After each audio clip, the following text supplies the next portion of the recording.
Okay, so for session 7, I did a question, what new thing did you learn and how did your thinking change from the readings and videos? And I would say for me, like one of the most important things from the readings and videos and even the class discussion was how emphasized and how prominent stigma and shame are in association with kink.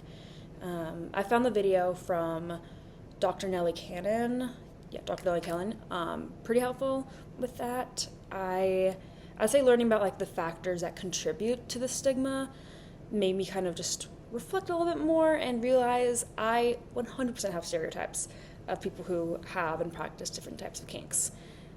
I specifically would say kinks associated with animals or acting like a baby. And in my head, I just assumed that these kinks were fetishizing vulnerable populations.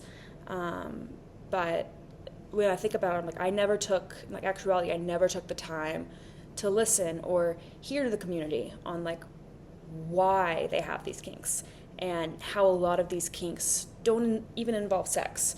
I remember in class you mentioned how some people just, they want to be cared for and like a child. And so I think it's important for me to like continue to work through these stereotypes and reflect on why I have them for my own personal sake and for my own personal sake of like wanting to be more empathetic. And also I think like as a social worker and in my practice, I think it's important because I want to affirm my clients with different and diverse sexual identities and practices and support them. And I think having any kind of underlying belief about kinks or what they practice with my clients would be a harmful thing for me to do. And so then for session 8, doing the question or what questions remain unanswered for you after completing all the work, what might you like to further explore? And I would say most of my questions from this session stem from what can I, like as a social worker, or just any social worker, really do to help normalize sex work and help sex workers just in general. I would say first with that, I know we talked a bit about just the intersectionality of sex work and the readings talked a bit about it too. But I think I'd like to continue exploring the experiences of people with different and diverse marginalized identities, what they have and like their relationship with sex work. And yeah, I think when I think of this, I'm specifically thinking of people who are trans because of just how dangerous street sex work is for trans people, both historically and presently. So yeah, for example, I think I like as a social worker, like what can a social worker do to make it more safe for trans people in sex work, and what social services can or do trans people want that social workers can provide or help provide. And I say like with this, I kind of was thinking about it, like not what people think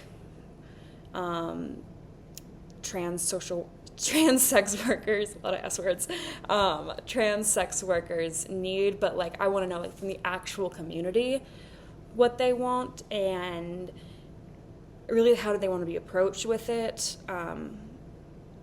therapeutically, like social service wise.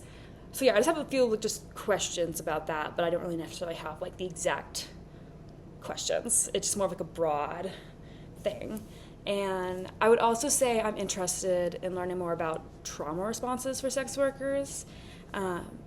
Personally, I do want to go into like individual therapy or family therapy, and so I think it's extremely important for me and just therapists in general to be aware of the different types of traumas clients could be experiencing, and how might trauma show up differently with clients who have different identities or different experiences. I'm thinking of this in sex work sort of realm, and I think there likely is a difference in trauma for online sex workers and street sex workers for like exploitation and stigma and violence. I feel like it is very different.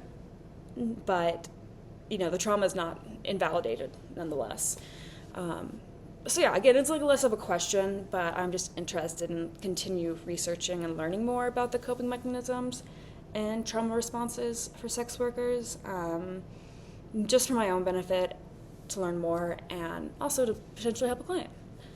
And so then for session 9, what questions remain unanswered for you after completing all the work for session 9? Same question to session 8. And I'd say so similar to kind of what I want to continue exploring with sex work. I'm interested to learn more about how different identities intersect with disability and sexuality. I did my article review. Well, it was a movie. It was the sessions for this week, and I found it very interesting. It was a really, really interesting movie. But it made me kind of just think about and just reflect on how someone with the same disability Mark had would experience sex or working with a sex surrogate if they were a person of color, or if they were gay, or different gender, or were different lower socioeconomic status. And so, although Mark is disabled, he also is white.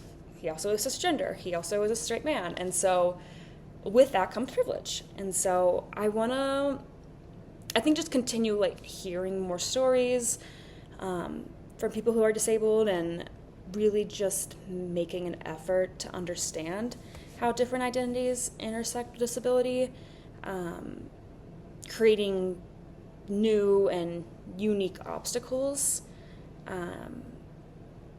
And I say, for my own desire to just want to be more inclusive and understanding of the barriers people with marginalized identities face, more empathetic, but also because as a social worker who wants to go to therapy, I want to be competent, and I want to serve my clients to the best of my ability, and with that definitely comes, doing work on my end to make sure I am competent enough to understand maybe a little bit of what they're going through.